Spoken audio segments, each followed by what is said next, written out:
Bismillahirrahmanirrahim. Assalamualaikum warahmatullahi wabarakatuh. Fatihah ila ruhi sayyidina wa habibina wa syafi'ina wa maulana Muhammadin wa ala alihi wa ashabihi wa azwajihi wa dzurriyyatihi wa ja'alna bil jannah wa yanfa'una bi asrarihim wa warithihim wa ulumihim wa fa'idihim barakatihim di dunia wa dunia al-akhirah ja'alna min hisbihim yarzuquna ma'ibadahum wa yatawaffana ala biladihim wa yashurna bi zamratihim bilafiyatin salamatin wa barakatihim bilikab Ahmad bin Allah illa summa ila surah salatin umar darat summa ila hadratil walidi Abdullah bin Musin Atas nafa'ana Allah bihim yulumihim lahumul fatihah a'udhu billahi minasyaitanir rajim bismillahirrahmanirrahim alhamdulillahi rabbil alamin arrahmanir rahim maliki yaumiddin iyyaka na'budu wa iyyaka nasta'in ihdinas siratal mustaqim siratal ladzina an'amta 'alaihim ghairil maghdubi 'alaihim waladdallin amin. Bismillahirrahmanirrahim.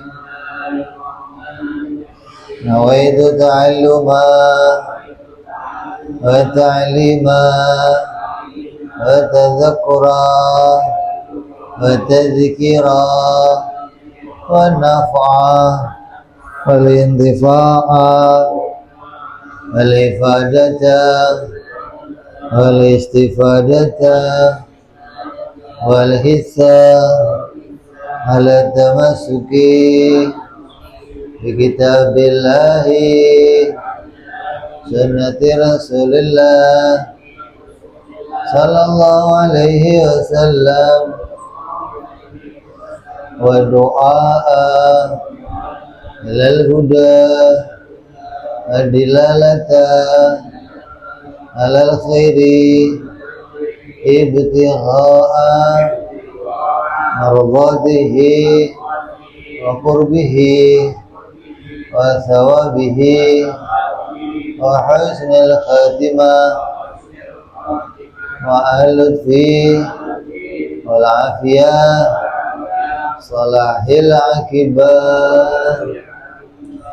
Bismillahirrahmanirrahim. Alhamdulillahirabbil alamin. Wassalatu wassalamu ala asyrafil anbiya'il mursalin sayyidina wa habibina wa syafi'ina wa maulana Muhammadin wa ala alihi wa sahbihi ajma'in, amma ba'du. Qala musanniful kitab rahimahullah wa nafa'ana bihi wa bi ulumihi fid dharain. Allahumma iftah qulubana futuhal arifin wa bi hikmatika wansur alaina bi rahmatika ya arhamar rahimin. Ila anqal, sampai pada hikmah yang ke 115 dari kitab Hikam Athaiyah yang disarai oleh Kiai Soleh bin Umar Darat. Berkata Imam Ahmad Ibnu Athaillah, kama la yuhibbul amalal mushtarak, kadzalika la yuhibbul qalba al mushtarak. Sebagaimana Allah tidak menyukai amal yang dipersekutukan dengannya, demikian pula Allah tidak menyukai hati yang menyekutukannya.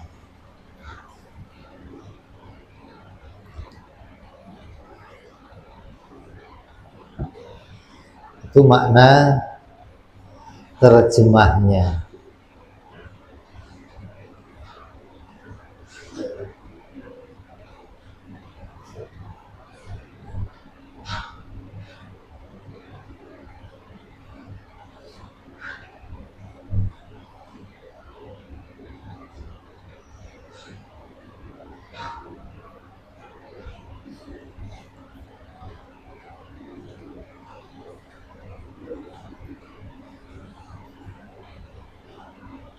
Amal yang tidak sepenuhnya bagi Allah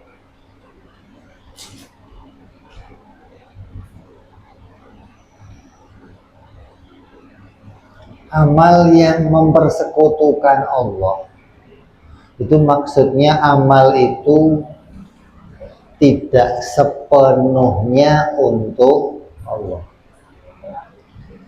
Begitu pula hati yang mempersekutukan Allah, itu hati yang tidak sepenuhnya untuk Allah.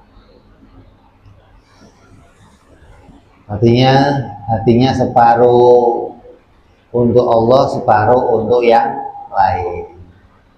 Tujuan amalnya yang separuh untuk Allah, yang separuh untuk yang lain. Itu berarti amalnya tidak sepenuhnya untuk Allah.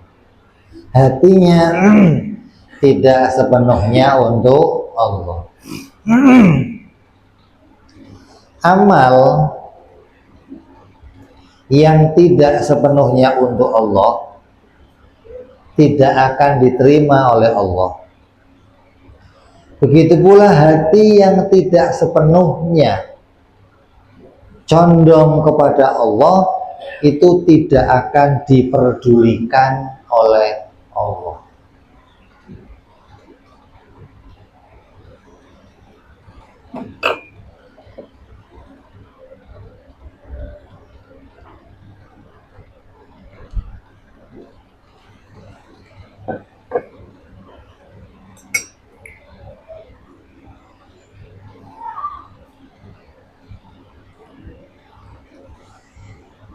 Setiap hamba itu melakukan amal soleh, maka amalnya si hamba itu akan dicatat oleh malaikat. Kemudian nanti malaikat itu akan melaporkannya kepada Allah.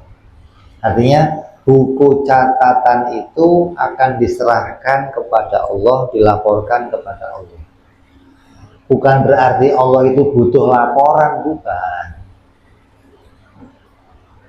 Bukan berarti Allah butuh catatan amal kita, bukan. Tapi laporan dari buku tersebut nanti akan diberikan lagi kepada kita. Jadi amal yang sudah kita kerjakan dicatat dan dikumpulkan di hadapan Allah. Dikumpulkan di bawah arsy-Nya Allah. Yang demikian bagi malaikat itu namanya melaporkan sesuatu kepada Allah. Artinya menyerahkan buku catatan amal itu diletakkan di bawah arsy. Nanti buku itu bukan dibaca oleh Allah, bukan. Buku itu nanti diperintahkan diambil lagi oleh malaikat dan diserahkan kepada si hamba yang punya amal-amal tersebut.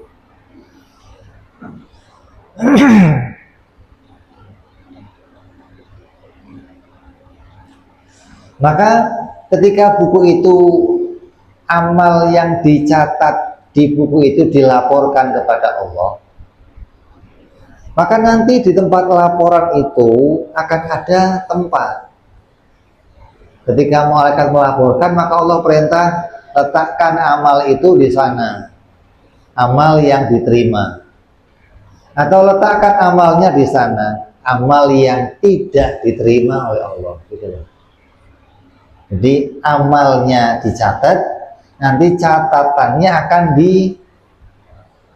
kelompok-kelompokkan, masuk amal yang diterima dan diridhoi Allah, atau amal yang tidak diterima, yang tidak diridhoi oleh Allah. Bila diterima, maka diberikan pahala. Bila tidak diterima, maka tidak diberikan pahala. Gitu loh. Jadi amalnya lapor nih, ini malam ini Fadil ngaji di Pantai Mutiara gitu. Kata malaikat tuh dilaporin.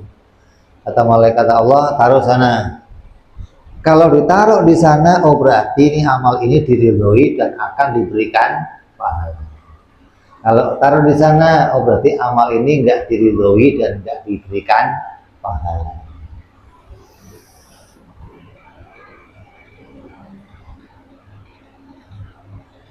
Maka apa yang jadi ukuran?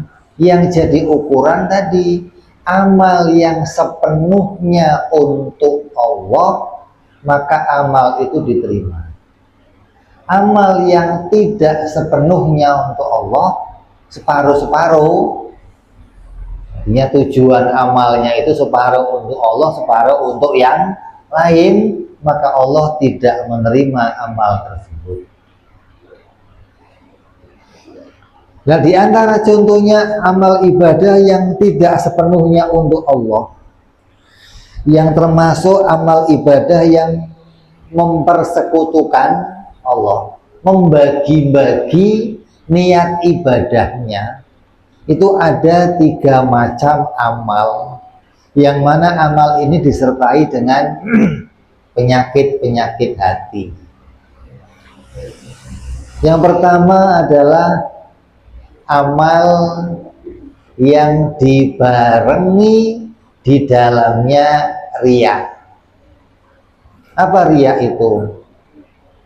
Melakukan amal karena selain Allah. Baik itu murni karena selain Allah, atau terbagi sebagiannya karena Allah dan sebagiannya karena yang lain. Jadi riya itu ada yang memang dari awal dia sudah beramal itu tujuannya untuk yang lain. Ada orang yang beramal awalnya baik untuk Allah, di tengah-tengah tujuannya berganti untuk yang lain. Berarti terbagi. Sebagian amalnya untuk Allah, sebagian amalnya untuk yang lain. Contohnya apa? Seperti orang yang nggak pernah sholat, nggak pernah ke masjid lah. Tiba-tiba dia ke masjid. Tujuan ke masjidnya apa? Oh, imam masjidnya anaknya cantik.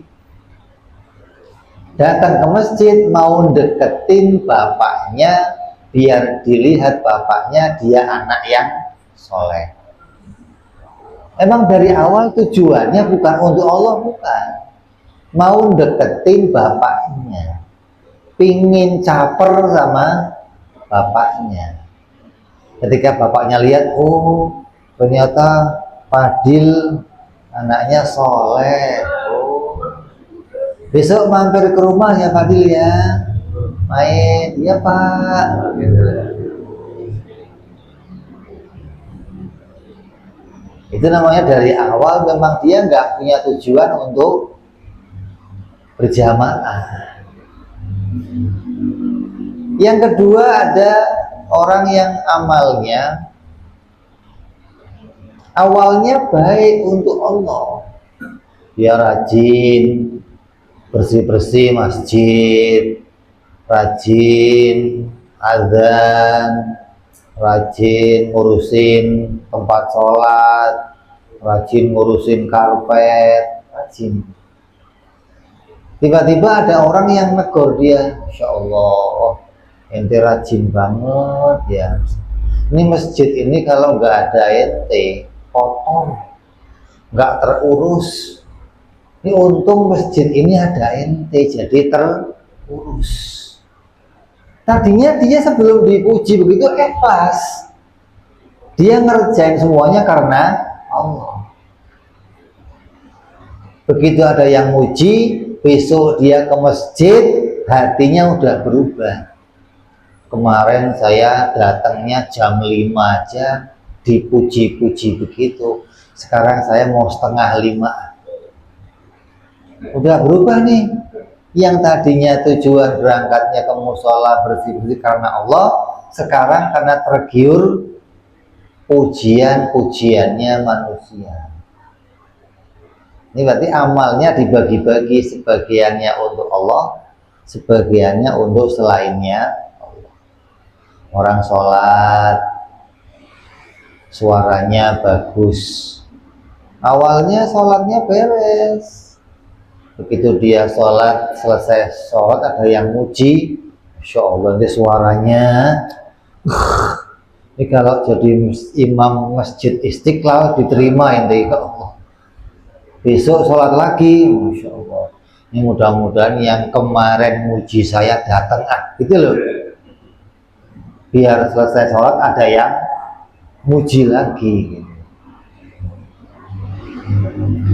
Dalam hadis qudsi Allah berfirman, barang siapa beramal dan dia mengharapkan sesuatu dari selain aku, kata Allah, maka aku berlepas dari amal tersebut.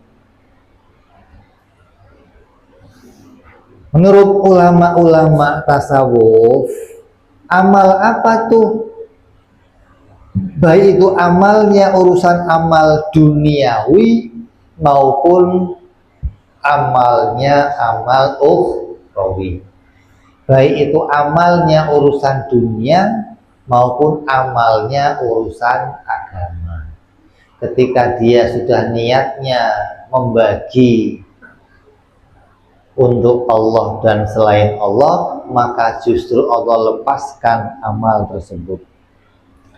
Dalam hadis yang lain Allah berfirman, wahai manusia, yang mana ibadahnya bercampur riya, maka ambillah pahala kalian di sana. Kalau amal kamu itu karena riya, mengharapkan sesuatu dari manusia, maka mintalah pahala pada manusia itu, kata Allah. Jangan sama saya.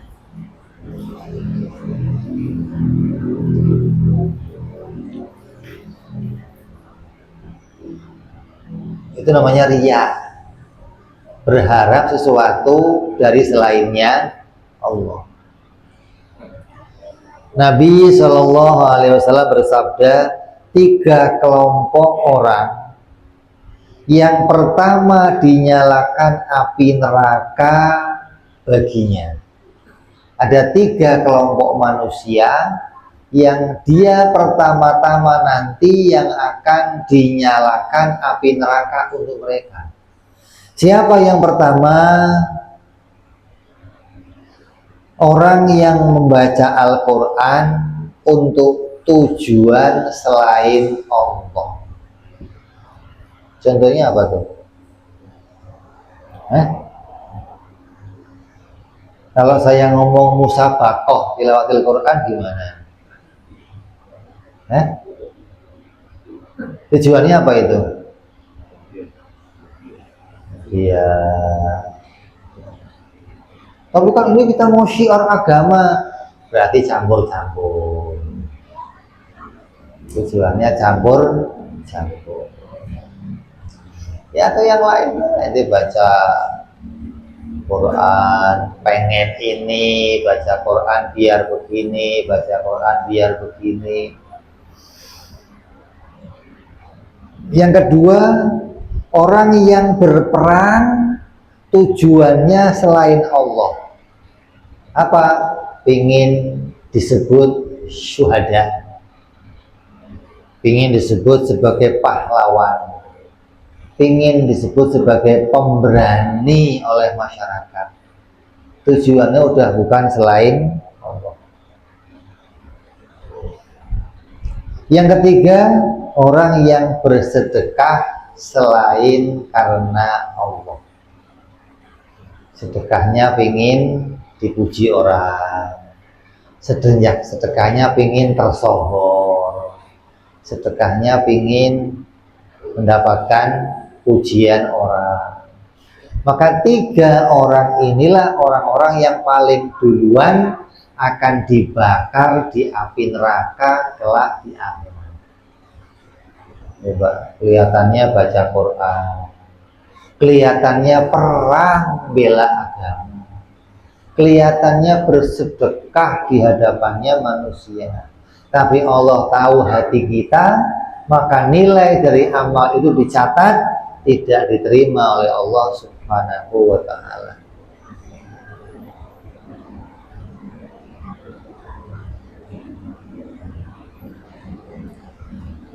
Terus yang kedua, tasannu.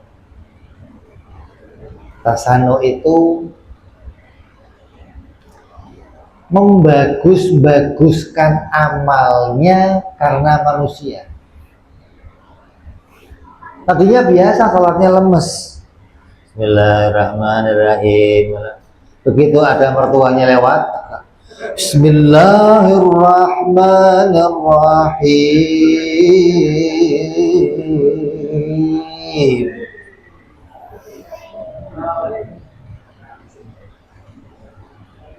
Membagus-baguskan amalnya. Saya sering lihat orang yang begini itu, saya bisa masukin kelompok mungkin menurut saya kayak orang yang kalau sholat. Ketika dia sholat maghrib atau isya atau subuh, maghrib dah atau isya.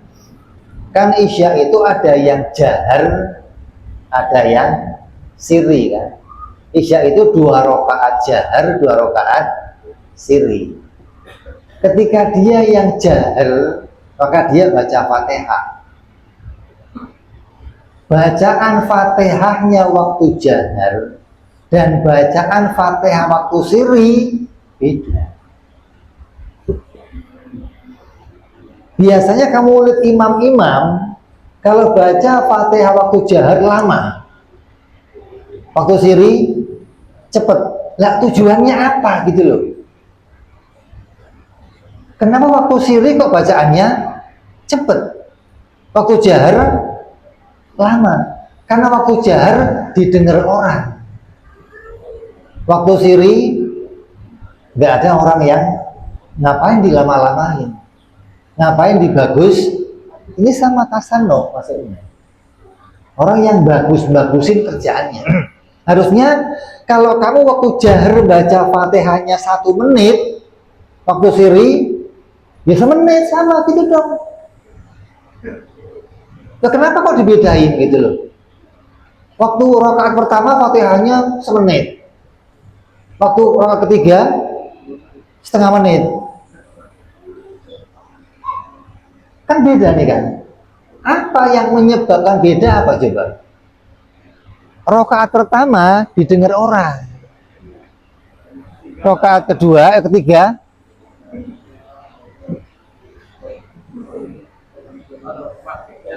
ini yang ketiga kali nih, Ri.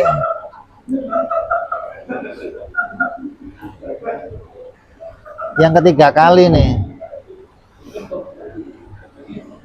Kalau nggak ada kita patungan aja maksudnya.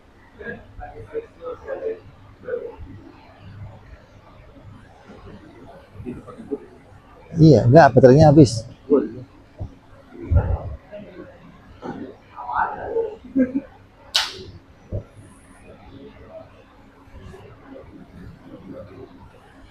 Ya. Tes.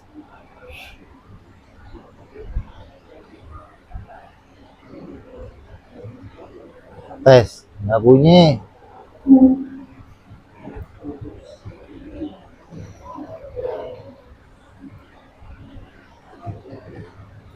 Tes. Nih.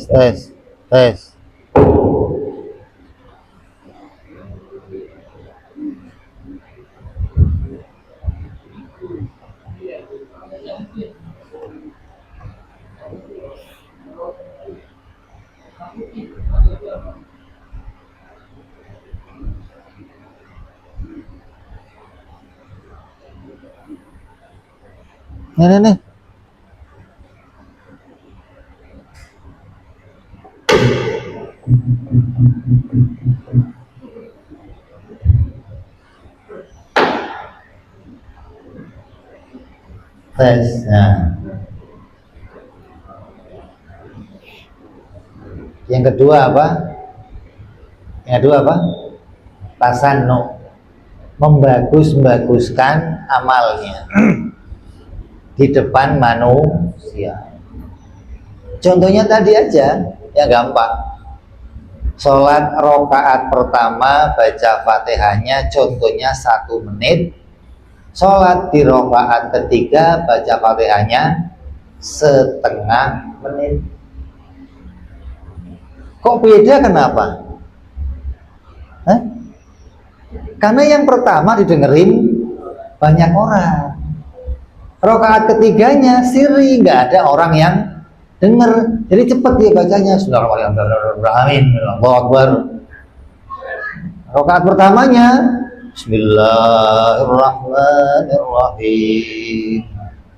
Ini nggak beres, tasanno itu. Harusnya rakaat pertama semenit, rakaat ketiga juga ya semenit dong. Karena yang kamu baca itu untuk Allah, bukan untuk manusia. Rakaat pertama yang untuk Allah, rakaat ketiga yang untuk Allah. Kenapa dicepetin? Itu loh. Jadi ketika rakaat pertama ketika ini nggak ngadep Allah, tapi ngadepnya manusia, gitu loh. Kamu bagus-baguskan suara kamu di depan manusia. Atau kalau sholat sendiri cepet, sholat jamaah lama, sama nih. Ketika sholat sendiri rukuknya 2 detik. Ketika berjamaah rukuknya setengah menit. Masya Allah, imamnya khusyuk banget. Lama kalau rukuk. Pas sendirian, Allahu Akbar, Allahu Akbar, Allahu Akbar, Allahu Akbar, nggak baca. Itu tasanno. Kalau mau cepet-cepet aja berjamaah juga cepet, nggak masalah. Ya orang-orang di Banten itu kayak ada kayak di Banten. Kalau sholat cepet jamaah, makmumnya sampai kontal-kontal. Ditanya, Kiai kok cepet banget?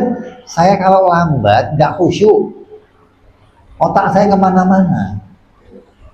Jadi saya mendingan cepet. Dia ngomong cepet, nggak cari pamer depan orang, nggak. Karena dia tujuannya, pikirannya biar nggak kemana-mana gitu. Karena banyak orang yang kalau sholat lambat, pikirannya mana-mana. Jadi ada namanya tasanno, yaitu membaguskan amalnya karena kehadirannya makhluk. Baca Quran, ini contoh-contohnya demikian. Maka orang yang tasanno itu sama aja amalnya penuh dengan di dalamnya ada penyakit. Yang ketiga ada lagi namanya ujub. Apa ujub itu? Ujub itu melihat dirinya sendiri yang bisa membuat amal, bangga kepada amalnya sendiri. Ketika dia beramal, Masya Allah, orang lain nggak bisa kayak saya, yang begini cuma saya yang bisa. Jadi bangga sama amal sendiri gitu loh. Kayak dirinya itu usaha diri itu yang terbaik, yang lain nggak ada yang bisa.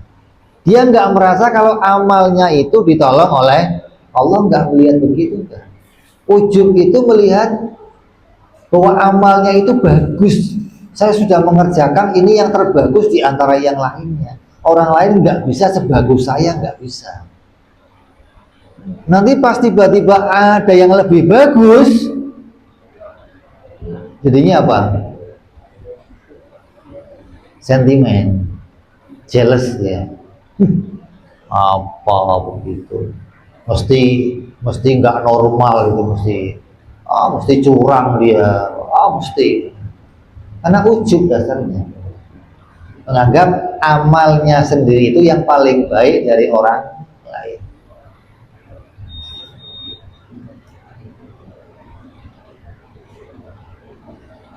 Allah Subhanahu wa ta'ala berfirman, janganlah kalian menganggap hebat diri kalian karena bisa melakukan sesuatu. Jika Anda sudah beramal, jangan merasa bangga dengan amalnya, menganggap bahwa saya udah bisa begini, saya udah bisa begini.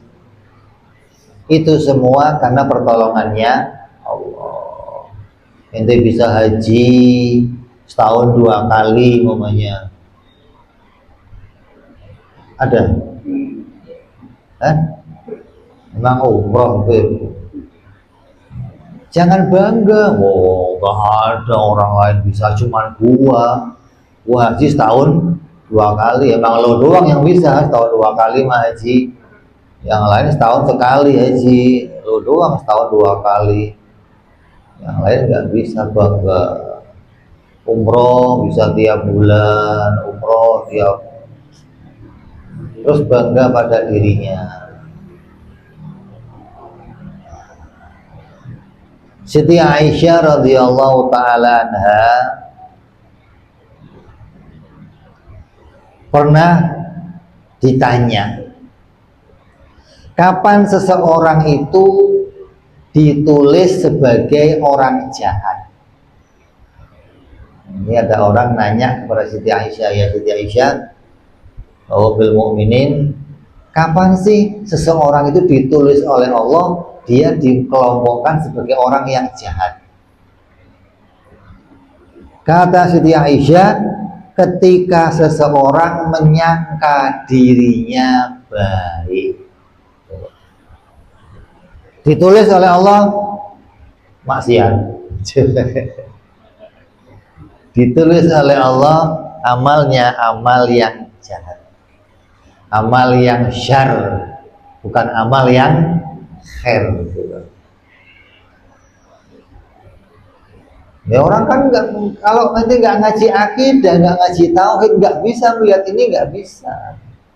Orang yang nggak pernah bangga sama amalnya siapa? Yang orang yang ngerti amalnya itu ditolong oleh Allah, ngerti wahdaniyyah fil af'al, ngerti keesaan Allah, bahwa Allah yang menciptakan tiap-tiap amal saya. Nah gimana saya mau membanggakan amal yang itu dikasih sama Allah? Udah alhamdulillah ya Allah, alhamdulillah. Ketika lihat amalnya orang, alhamdulillah dia juga dikasih amal ya Allah. Ya enggak dibanding-bandingkan. Kenapa? Karena keduanya sama-sama ditolong oleh Allah. Jadi kalau yang nggak bisa melihat dirinya ditolong, pasti akan menganggap saya paling hebat. Ini nggak bisa kayak saya.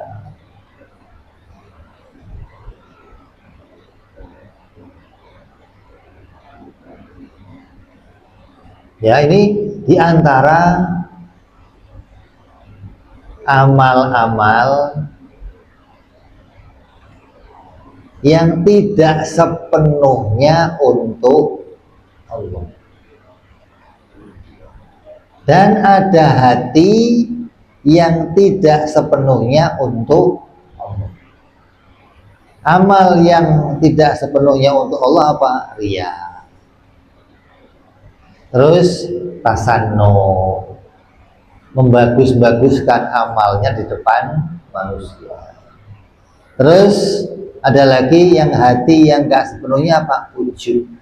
Ketika dia beramal, hatinya menganggap bahwa amal ini dari saya sendiri, nggak bisa melihat amal ini didatangkan oleh Allah Subhanahu wa ta'ala. Hingga dia ketika amalnya didatangkan oleh Allah, ya nggak pernah nuntut apa-apa, nggak pernah riya kepada orang, ya nggak pernah ujub sama dirinya, nggak pernah dia nggak pernah dia meminta upah dari amalnya. Itu karena Allah, dia terima dan dia mensyukuri apa yang telah dijadikan Allah pada dirinya. Maka riya itu merupakan pokoknya amal. Riya itu pokok yang menjadi perusak amal. Jadi antara amal-amal yang bisa rusak, yang paling pokok itu rusaknya amal karena riya.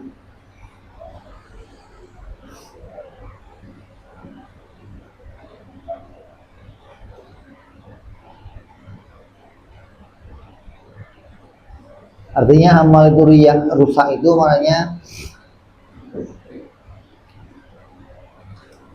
amal itu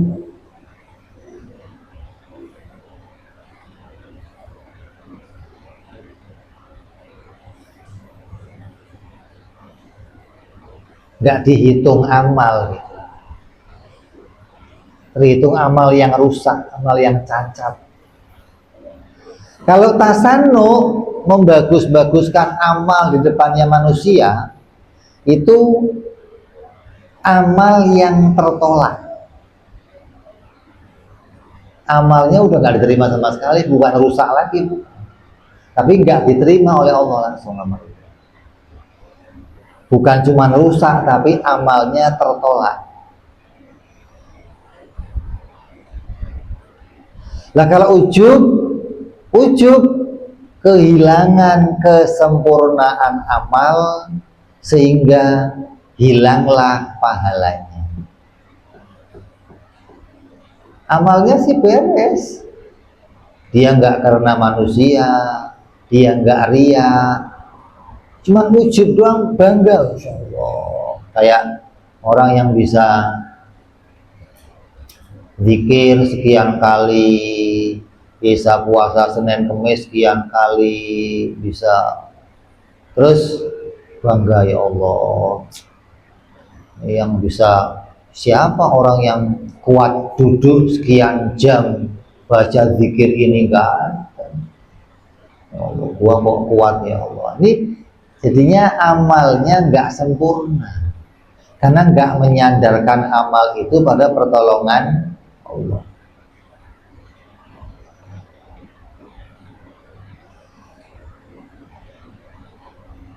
Adapun hati yang tidak sepenuhnya untuk Allah, hati yang menyekutukan Allah, adalah hati yang menghadap kepada selain Allah.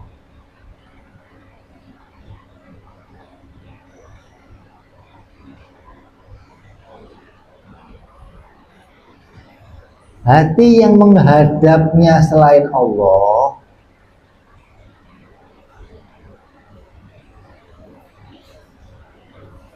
itu, hati itu condongnya menghadapnya kepada dunia, bukan kepada Allah.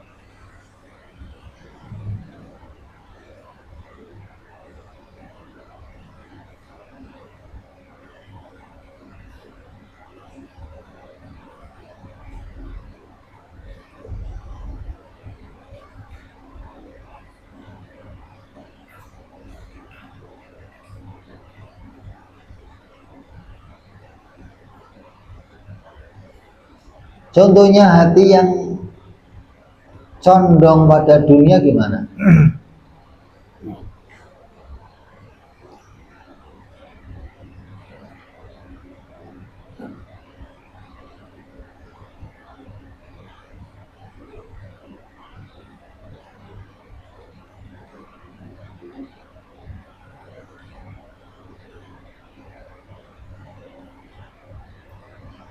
Yang di pikirannya itu bagaimana bahagia hidup di dunia, bukan selamat nanti di akhirat.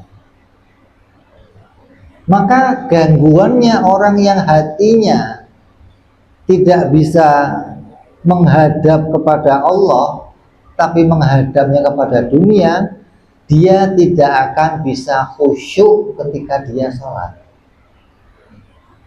Ketika sholat yang dipikir ya dunia, karena yang dicondongi hatinya adalah dunia. Di pikirannya itu toko gimana, laku apa enggak. Di pikirannya gimana kerjaan, proyek goal apa enggak. Di pikirannya gimana ini bisa kebeli ini apa enggak, hingga itu masuk ke dalam sholat. Kenapa? Karena hatinya condong ke situ. Yang dicondongi hati itu, maka yang akan selalu diingatnya. Ketika dia sholat, juga akan mengingat apa yang dicondongi oleh hatinya. Nah, kalau orang condongnya sama Allah, warung lagi rame nih, hatinya condongnya sama Allah, pas zuhur ya ditinggal. nggak inget sama warungnya lagi. Kan memang dasarnya hatinya condong sama Allah. Tapi kalau hatinya condong sama dunia, pas duhur warung ditinggal, sholatnya kilat, ekspres pasti sholatnya. Kenapa? Khawatir pembeli kabur. Oh ini kalau saya lama-lama dikir pembeli kabur nih. Karena hatinya condong sama dunia. Itu berarti hati itu nggak sepenuhnya menghadap kepada Allah. Yang kedua, hati yang merasa tentram kepada selain Allah.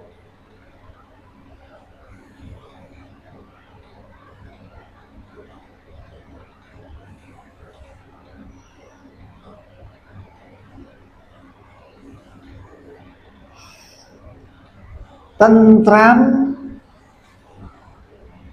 kepada selainnya Allah. Gimana itu?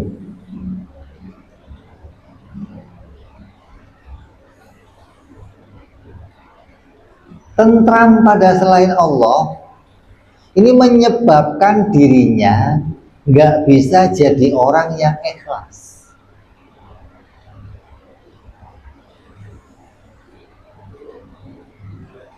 Ikhlas itu nggak ikhlas itu maknanya orang itu selalu ngundat apa sih?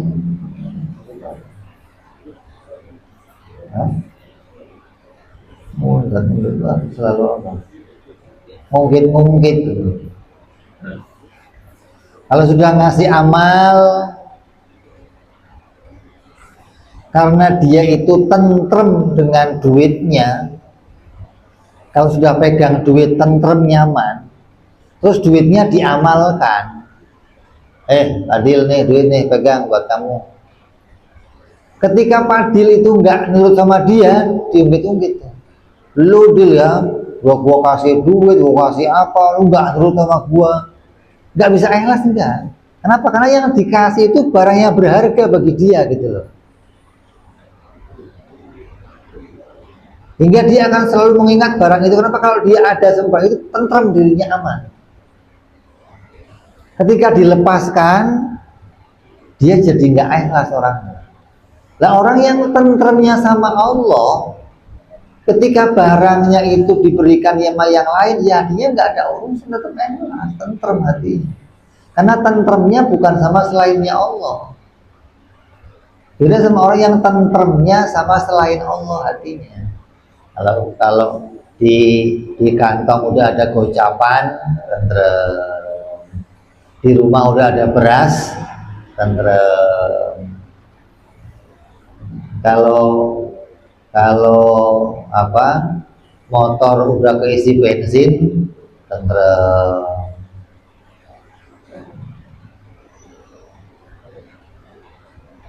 Maka ketika nanti bensinnya habis dipakai orang motornya, wah, ributnya 2 hari, ente gimana sih?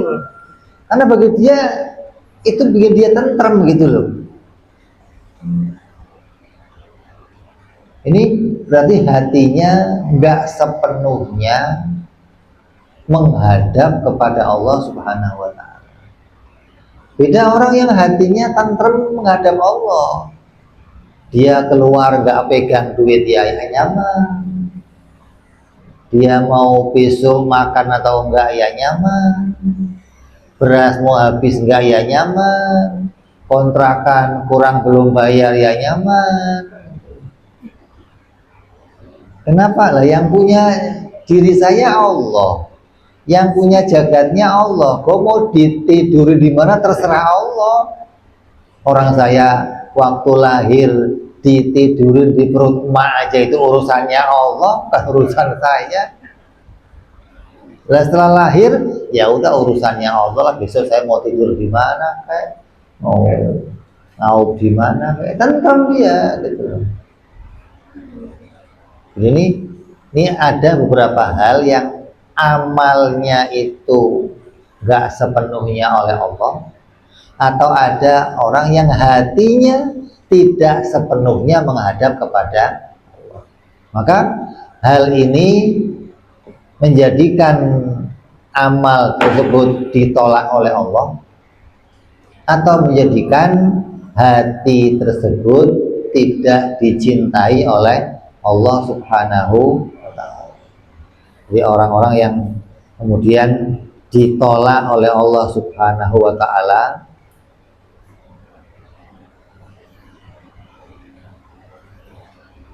orang yang nggak diperdulikan sama Allah, itu orang yang hatinya nggak menghadap kepada Allah. Nah, orang yang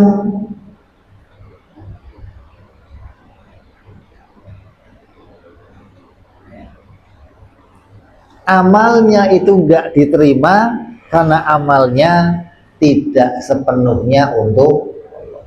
Yang satu nggak diterima oleh Allah karena amalnya mendua, yang satu hatinya, orangnya nggak digubris oleh Allah, nggak diperdulikan oleh Allah. Apa nggak serem itu? Nanti kalau nggak digubris sama Pak Lurah aja pusing. Nanti hadir di masjid, terus orang-orang nggak gubris ente pusing. Ini yang nggak gubris ente Allah, kan repot. Ada orang yang nggak ada urusan, biarin lah Allah nggak gubris, yang penting orang-orang gubris saya. Oke, begitu. Dia merasa nyaman kalau dipandang orang, dilihat orang. Dia nggak urusan mau Allah mandang saya atau enggak, dia nggak urusan. Itu namanya condongnya sama selain Allah. Tentrem dia, sudah orang melihat dia ngomong ketawa semua, tentrem hatinya tuh. Asal dia jalan diperhatiin, dia nggak urusan mau Allah ngeliatin mau nggak urusan. Maka orang-orang yang begini nggak akan diperdulikan oleh Allah. Jadi jangan sampai ketika kita ini punya amal atau punya hati yang keadaannya demikian. Mudah-mudahan Allah menjaga amal kita, Allah menjaga hati kita, dijauhkan dari amal-amal yang tidak sepenuhnya untuk Allah, dan dijauhkan dari hati yang tidak sepenuhnya menghadap kepada Allah Subhanahu wa ta'ala. Amin ya rabbal ala hadhihi niyyah wa ala niyatin shalih wa ila hadratin nabi. Al-Fatihah. A'udzu billahi minasyaitonir rajim. Bismillahirrahmanirrahim. Alhamdulillahi rabbil alamin arrahmanir rahim maliki yaumiddin. Iyyaka na'budu wa iyyaka nasta'in ihdinas siratal mustaqim siratal ladzina an'amta 'alaihim ghairil maghdubi 'alaihim waladdallin. Amin.